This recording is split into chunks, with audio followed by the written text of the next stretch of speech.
우리 함께 말씀을 보겠습니다. 역대상 4장 9절부터 10절 말씀입니다.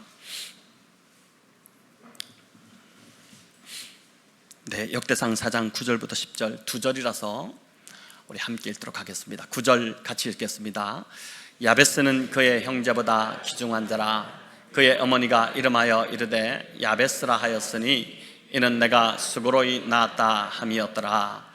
야베스가 이스라엘 하나님께 아뢰어 이르되 주께서 내게 복을 주시려거든 나의 지역을 넓히시고 주의 손으로 나를 도우사 나로 환난을 벗어나 내게 근심이 없게 하옵소서 하였더니 하나님이 그가 구하는 것을 허락하셨더라. 아멘.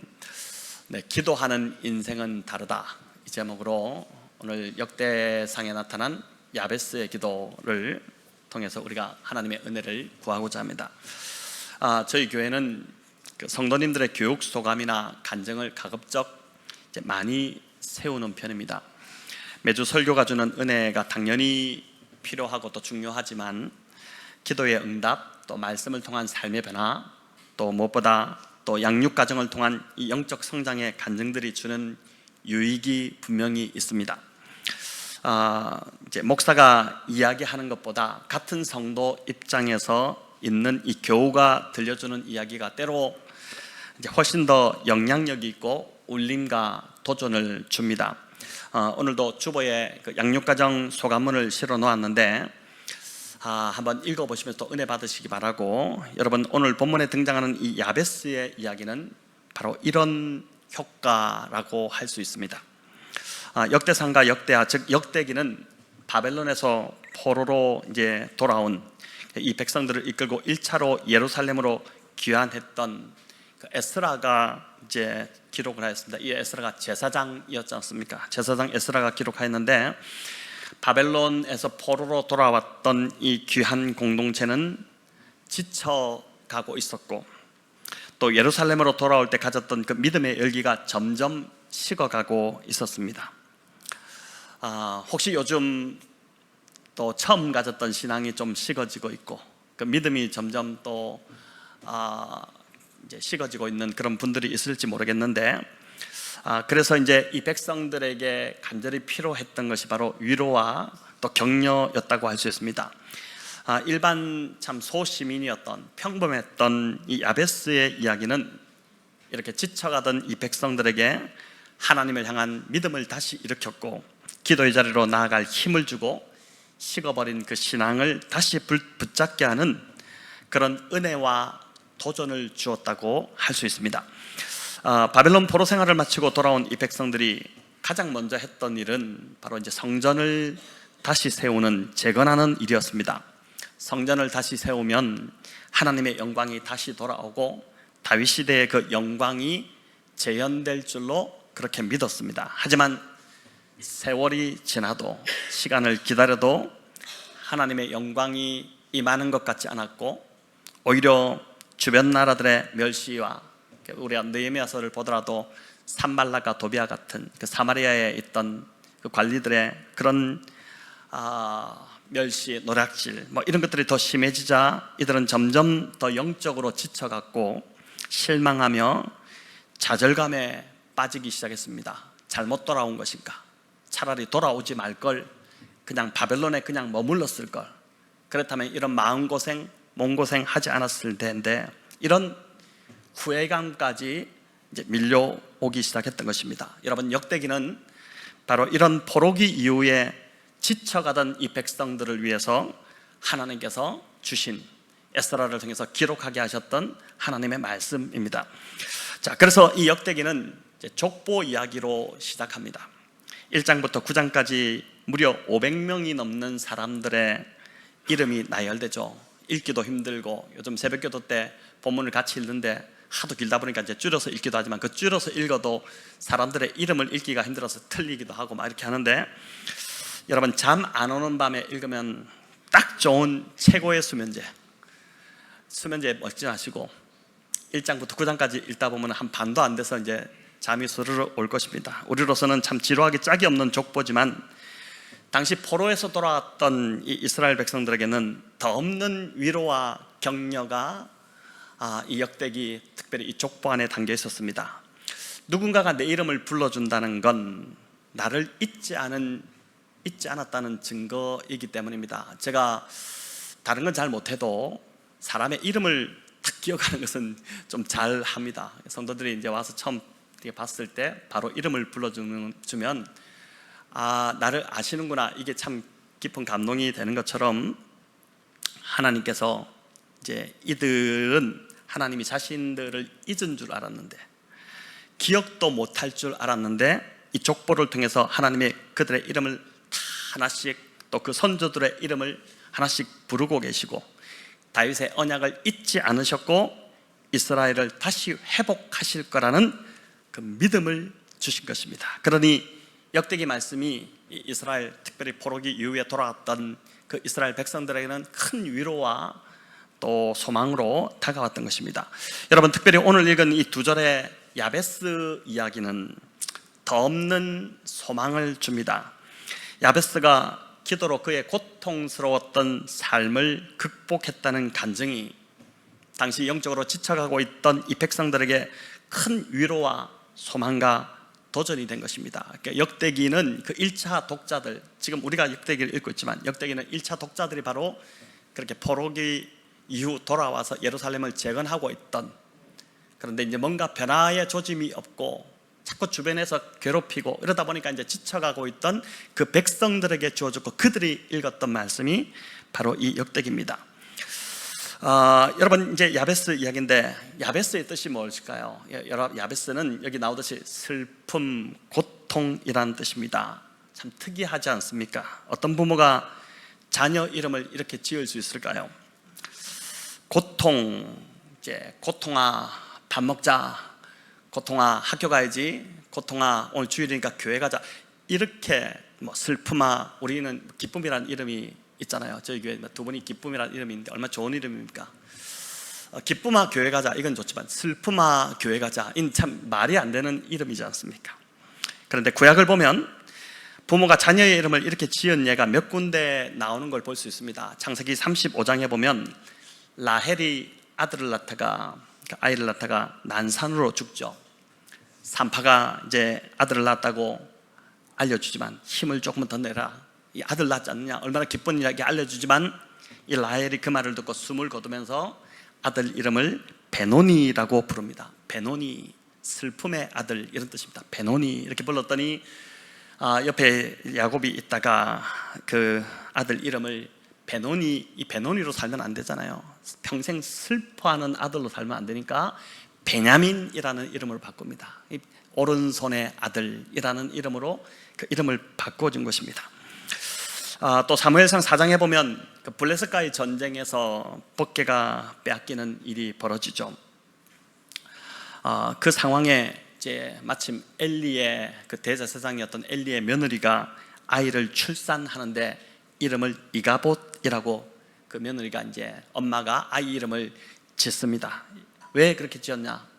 그 전쟁으로 인해서 법궤가 빼앗기고 남편도 죽고 시아버지까지 하나님 앞에 저주받아 죽는 그 상황에서 아무 소망이 없다 보니까, 그래서 영광이 이스라엘에서 떠났다, 이런 뜻을 담아서 아이 이름을 이가봇이라고 지었습니다. 얼마나 슬픈 이야기입니까?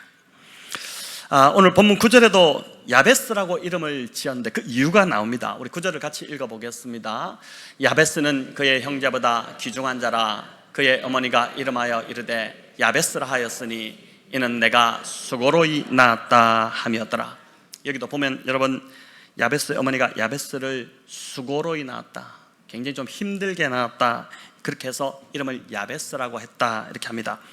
수고로이, 여기 수고로이에 해당하는 이 히브리어를 제가 살펴보니까 산고와 연관이 있는 단어입니다.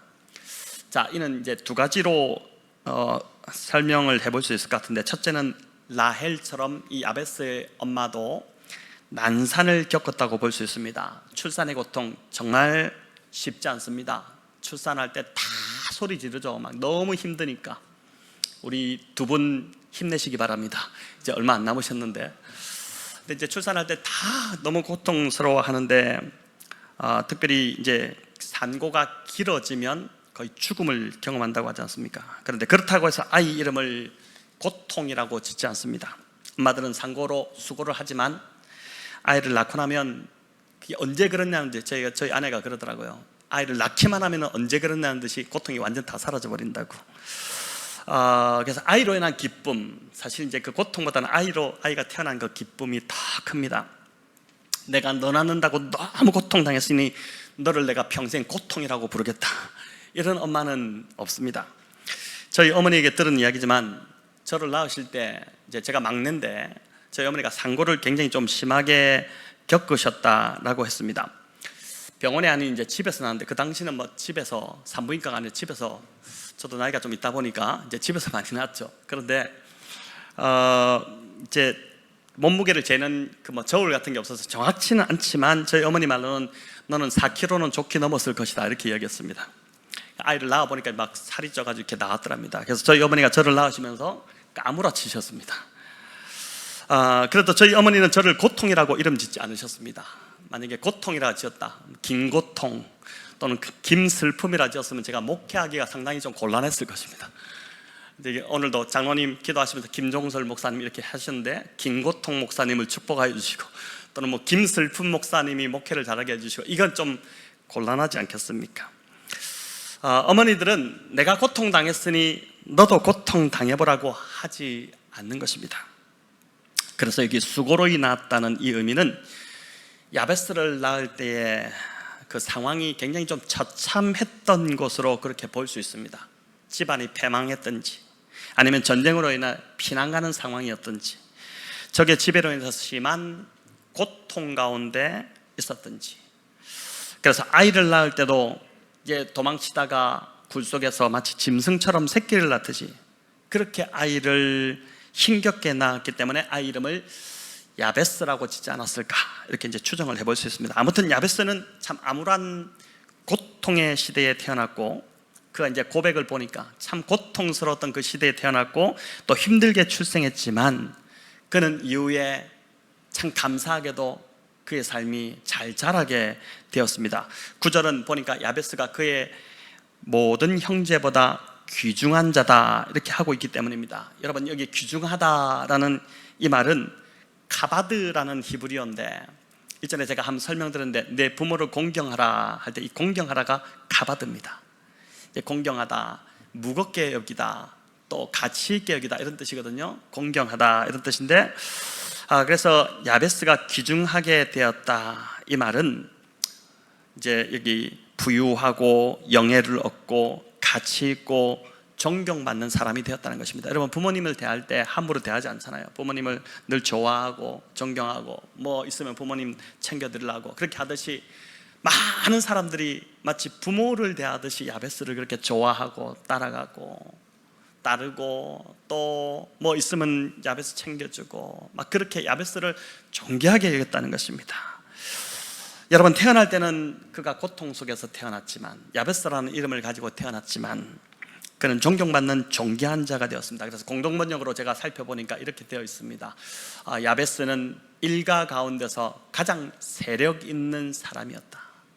그러니까 아무도 건드리지 못할 정도로 아주 부강해졌다는 소리입니다. 한마디로 굉장히 고통스러운 삶이었는데 그의 삶이 완전히 하나님께서 축복하셔서 정말 축복받은 삶, 그 삶으로 바뀌었다는 것이죠. 가난은 대물림 된다, 이렇게 하기도 하고 또 사람 환경 쉽게 바뀌지 않는다, 다들 이야기합니다. 그런데 야베스는 그렇지 않다는 것을 보여주죠.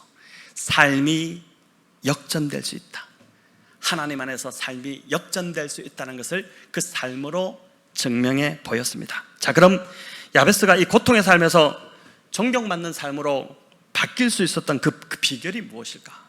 우리도 좀 그럼 본받고 싶은데 그게 뭘까 궁금하실 텐데, 포로기 이후 역대상 이 말씀을 처음 접했던 독자들도 이 야베스 이야기, 족보를 읽다가 참 은혜가 되면서 하나님이 우리를 기억하고 계시구나, 이런 은혜를 받으면서 족보를 읽다가 4장에서 이 야베스 이야기, 짧은 2절이지만 이 야베스 이야기를 읽으면서 내 인생도 야베스가 이랬다면 내 인생도 역전될 수 있겠까, 이런 소망을 갖기 시작했을 것이고, 또한 오늘 이 말씀을 듣는, 정말 좀 절망 가운데 오늘 이 자리에 나온 우리 성도님들이 있다면 동일한 소망을 품게 되기를 바랍니다. 야베스의 변화는 다름 아닌 그의 기도에 있었습니다. 우리 10절을 같이 한번 읽도록 하겠습니다. 야베스가 이스라엘 하나님께 아뢰어 이르되 주께서 내게 복을 주시려거든 나의 지역을 넓히시고 주의 손으로 나를 도우사 나로 환난을 벗어나 내게 근심이 없게 하옵소서 하였더니 하나님이 그가 구하는 것을 허락하셨도다. 아멘. 여기 보면 야베스가 하나님께 아뢰었다 이렇게 나옵니다. 여러분, 히브리어로 카라라는 동사인데 이 단어는 단순히 그냥 아뢰는 것을 넘어서 크게 소리 지르다, 부르짖다 이런 뜻이에요. 그러니까 야베스가 하나님께 나가서 기도하되 조곤조곤하지 않고, 조곤조곤할 상황이 아니잖아요. 너무 고통스러우니까 삶이 부르짖은 것입니다. 눈물로 소리를 지르면서 하나님 앞에 부르짖었다는 것이죠. 근데 이 단어가 사용된 또 다른 용례가 있습니다. 창세기 4장 26절인데 우리 같이 읽어보겠습니다. 셋도 아들을 낳고 그의 이름을 에노스라 하였으며 그때의 사람들이 비로소 여호와의 이름을 불렀더라. 여기 부르다 또는 야베스는 아뢰다, 부르다 같은 카라입니다. 근데 이 부르다 카라인데 이는 단순히 하나님께 부르짖고 크게 소리 질렀다는 것을 넘어서서 그 뜻이 하나님을 내 삶의 주인으로 초청하고 모셔들었다는 뜻이 담겨 있어요. 여호와의 이름을 불렀다. 여호와를, 하나님을 내 삶에 초청하여 주인으로 모셔드리고 그분을 의지하기 시작했다, 이런 뜻입니다. 여러분, 셋이 그랬다는데 이 셋이 누구일까요? 셋 누굽니까? 아담의 세 번째 아들입니다. 그죠? 아담이 번제하고 나서 에덴에서 쫓겨났죠. 이후 아담은 이 두 아들만큼은 잘 키워보고 싶었을 것입니다. 자기가 실패했기 때문에 그 아들들만큼은 실패한 인생으로 키우고 싶지 않았겠죠. 그런데 웬걸 어느 날 이 큰 아들이 사고를 치고 맙니다. 들판에서 둘째, 아무도 없을 때 이 둘째를 돌로 쳐 죽이는 그 끔찍한 살인을 저질러 버렸습니다. 그리고 그 큰아들마저 어떻게 됩니까? 그 죄로 인해 유리방황하게 되는 삶으로 전락해 버렸습니다. 여러분, 아담과 하와가 살고 싶었겠습니까? 아담과 하와가 살고 싶지 않았겠죠. 자신들도 하나님께 버림받았는데, 그래서 이 자식들만큼은 좀 잘 키워보고 싶었는데 이 자식들도 그렇게 서로 쳐 죽이고 하나님께 버림받아 버렸으니 얼마나 낙심됐겠습니까? 삶이 아닌, 살고 싶지 않은 그런 상황이 되었겠죠. 다행히 하나님께서 이 아담과 하와를 불쌍히 여기셨습니다. 그래서 이 아담과 하와에게 세 번째 아들을 허락하신데 그 이름이 셋입니다. 세 번째라서 셋이 아니라 이 이름의 뜻은 정하신, 이런 뜻이에요. 정하신, 하나님이 정하여 주셨다. 이들을 위로하시기 위해서 정하여 주셨다. 고통 중에도 또 우리의 죄 중에도 하나님의 위로가 있습니다. 그렇게 주셨다는 것입니다. 아담과 하와는 이제 주신 이 아들만큼, 셋만큼은 정말 신앙으로 잘 키우고 싶었겠죠. 그래서 이 셋의 후손들을 통해서 하나님의 그 백성들의 계보가 이어지는데 이 셋이 아들을 또 낳습니다. 그 아들을 낳고 이름을 에노스라고 했어요. 여러분, 에노스, 이 셋의 아들 아담, 셋, 에노스입니다. 근데 이 셋, 에노스의 이름이 또 굉장히 좀 특이합니다. 이 뜻이 뭐냐면은 유한함, 죽을 수밖에 없는 병약함, 이런 뜻이에요. 아니, 성경의 인물들은 왜 죄다 이름을 이렇게, 자식 이름을 이렇게 짓는지. 여러분, 그런데 셋이 왜 이렇게 아들 이름을 특이하게 지었을까요? 왜 에노스라고 지었을까요? 태어날 때 보니까 이 골골하고 병약해서 얼마 살지 못하겠다 싶어서 이 병약하다, 그래서 그렇게 지었을까요? 그렇지 않습니다. 여러분, 창세기 5장 11절에 보면 에노스의 그 생애가 나오는데 그가 몇 세를 사냐면은 905세를 살아요. 그 당시 살았던 사람들의 평균 나이를 삽니다. 건강했다는 말입니다. 건강한 인생을 살았다는 것이죠. 그럼에도 이 셋이 왜 그 아들 에노스의 이름을 이렇게 유한하고 죽을 수밖에 없는 존재라는 의미를 담은 그 이름을 지었을까요? 인생이 그렇다는 것을 아들에게 일찍부터 알려주기 위함이었다고 할 수 있습니다.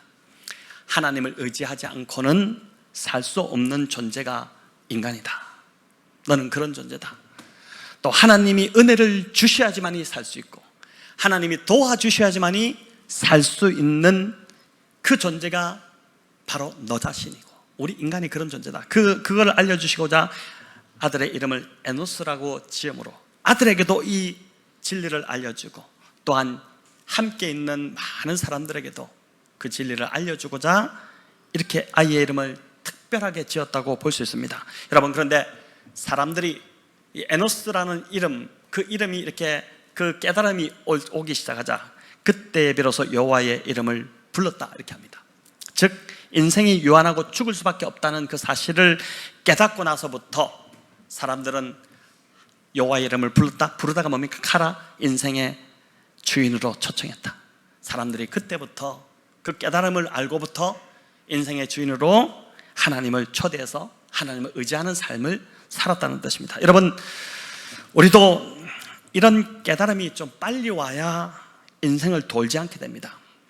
여전히 자신이 잘난 줄 아는 사람들 있습니다. 여전히 자기 힘으로 되는 줄 아는 사람들이 있습니다. 여러분, 이런 사람들은 하나님을 의지하지 않고 하나님께 기도하지 않습니다. 하지만 야베스는 이스라엘 하나님께 아뢰었다 이렇게 하죠. 우리 10절을 다시 한번 읽어볼까요? 야베스가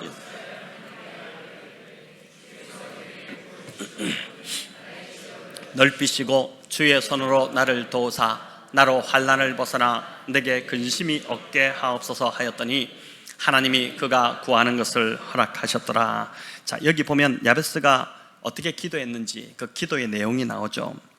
야베스의 이 기도는 브루스 윌킨슨이라는 신학자가 2000년도에 야베스의 기도라는 제목으로 책을 내면서 잘 알려졌습니다. 우리 한국에는 2001년도에 이제 이 책이 번역되어서 나오기 시작했는데 어마어마하게 팔린 책입니다. 아마 야베스의 기도 이 책이 나오지 않았다면 이 야베스가 그렇게 조명되지 못했을 것 같아요. 야베스가 나중에 이 브루스 윌킨슨한테 굉장히 고맙다고 말을 하지 않을까 싶기도 한데, 그러나 여러분, 이 야베스, 그래서 이제 그때 당시에 야베스의 기도처럼 이렇게 기도하면 우리도 복을 받는다 해가지고 상당히 많은 이제 책이 팔렸는데, 그렇지만은 사실은 그 책의 내용은 약간 기복적인 방향으로 흐를 수 있는 위험 소지가 있습니다. 그래서 이제 야베스의 기도에서 중요한 것은 이 기도의 내용이 아니라 그가 기도했다는 사실에 있습니다. 야베스의 기도에서 이 기도의 내용도 조금 이따 다루겠지만은 정말 중요한 것은 그가 기도했다는 것입니다. 당시 하나님을 찾는 자들이 희귀했습니다.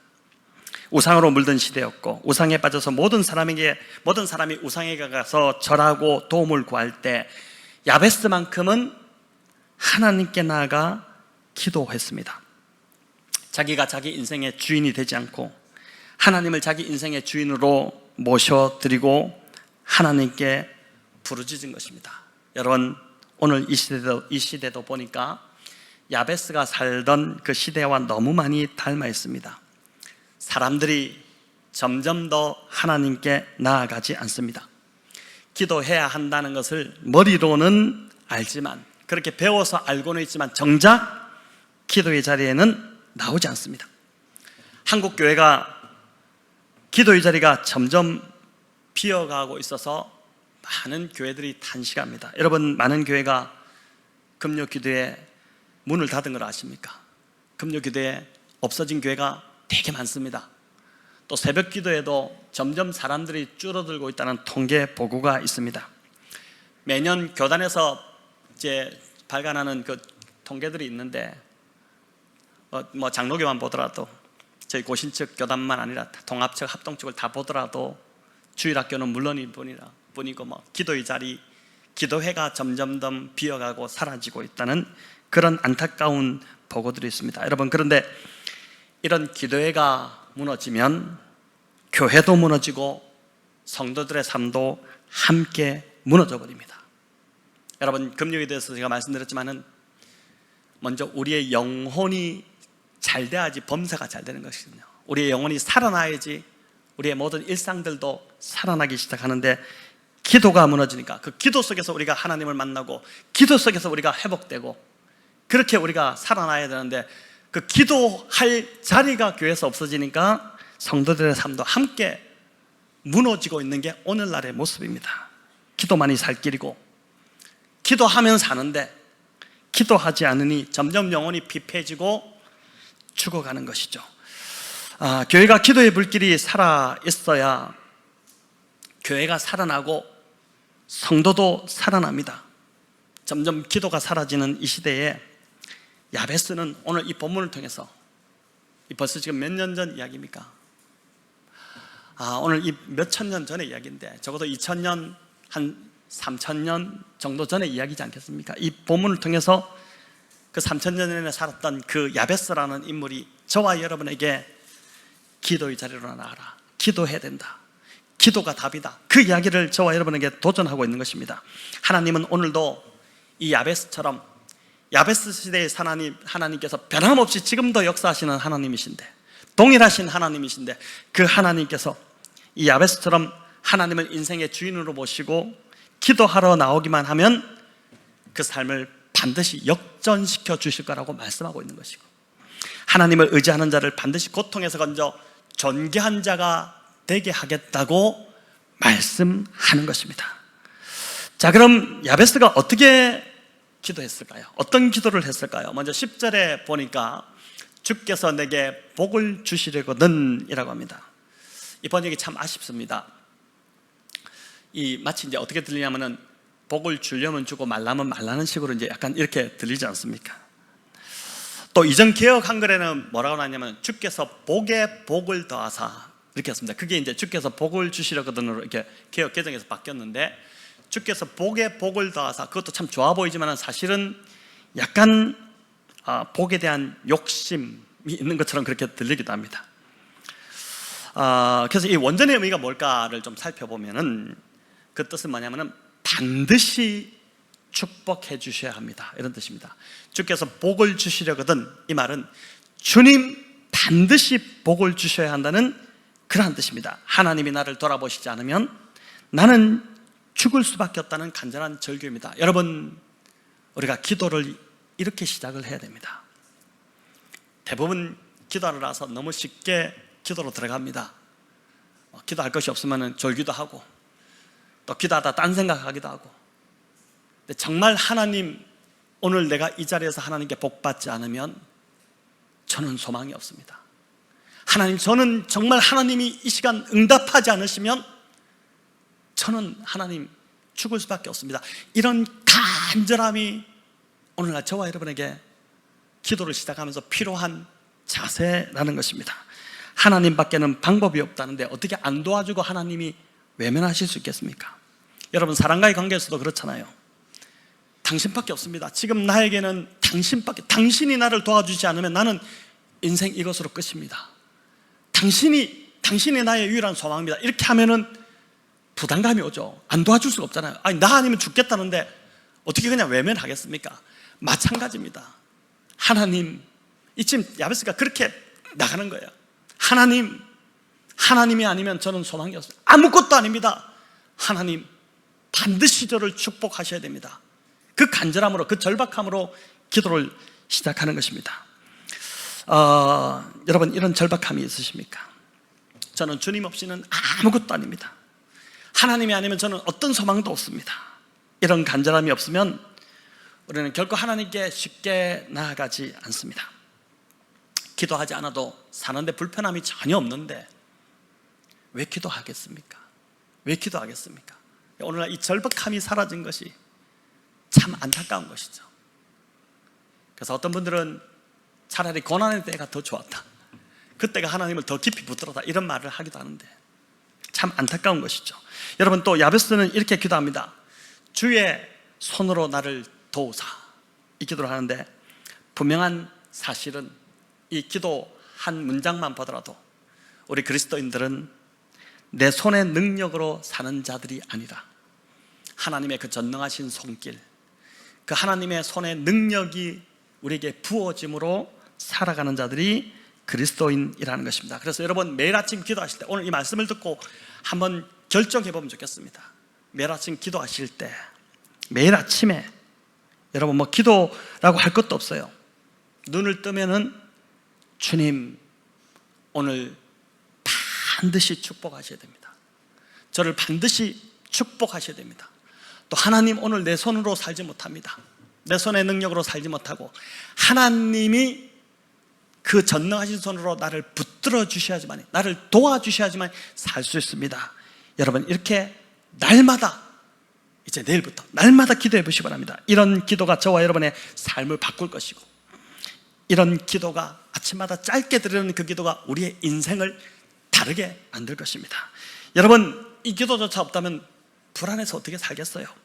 여러분, 이 기도가 어렵습니까? 어렵지 않아요. 어렵지 않습니다. 그래서 목장에서도 우리 목사님들이 한번 그렇게 올려주세요.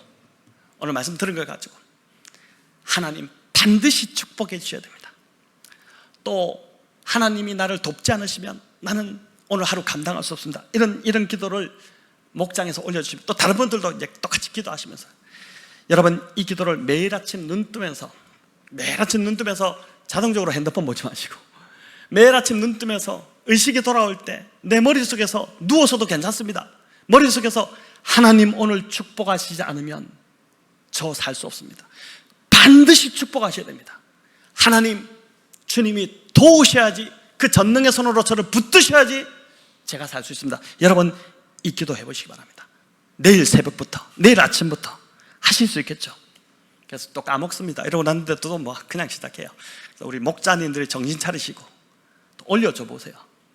이것이 영성이 따로 없습니다. 습관이 영성입니다. 습관이 영성이에요. 좋은 습관, 영적인 좋은 습관을 계속해서 반복할 때 그것이 우리의 영성이 되는 것이지 않습니까? 여러분, 내 힘 의지하지 않고, 이 고백문이 그렇잖아요. 내가 다른 것 의지하지 않고 하나님만 의지하고 붙들겠다는 고백이기 때문에 하나님께서 반드시 기도에 응답해 주실 줄로 믿습니다. 야베스는 또한 환난을 벗어나 근심이 없게 되기를 기도했습니다.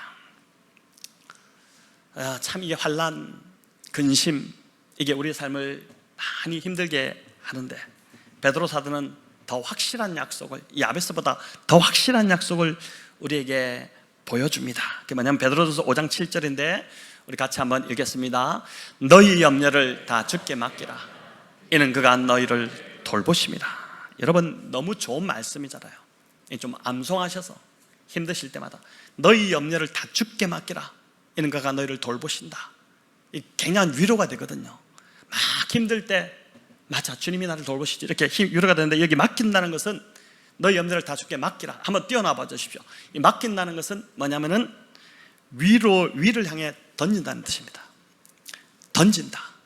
참 사람이 미련해서 보관하고 간직해야 될 게 따로 있지, 염려를 끝까지 간직하는 사람도 있습니다. 이 염려는 날 절대 뺏기지 않을 거야, 이 나만 차지할까, 이런 멍청한 사람이 있습니다.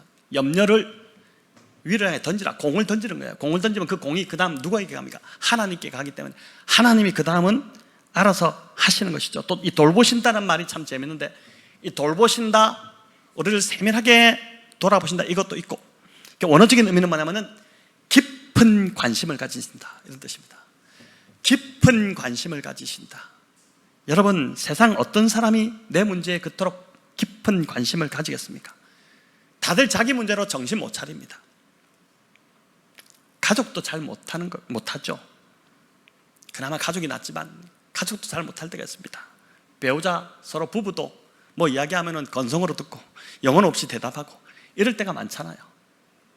근데 내가 기도하면, 내가 내 이 염려를 하나님께 던지면 하나님이 내 문제, 내 고민, 나의 염려에 대해서 깊은 관심을 가지신다는 것입니다. 여러분, 하나님이 관심을 가지시면 그건 게임이 끝난 거죠. 하나님이 관심을 가지시면 문제는 더 이상 문제가 안 되는 줄로 믿으시기를 바랍니다. 자, 이제 말씀을 맺겠습니다. 성도 여러분, 인생의 성패는 다른 자리가 아니라 기도의 자리에서 결정됨을 믿으시기를 바랍니다. 출애굽기 17장에 보면 이스라엘이 출애굽하고 나서 광야에서 아말렉과 전쟁이 벌어집니다. 이 아말렉이 굉장히 치졸하기 짝이 없는 아주 비겁한, 그러나 또 잔인한 그런 족속인데, 그 싸움을 할 때 모세가 여호수아에게 특별한 주문을 하죠. 우리 같이 한번 읽어볼까요? 출애굽기 17장 9절인데 읽겠습니다.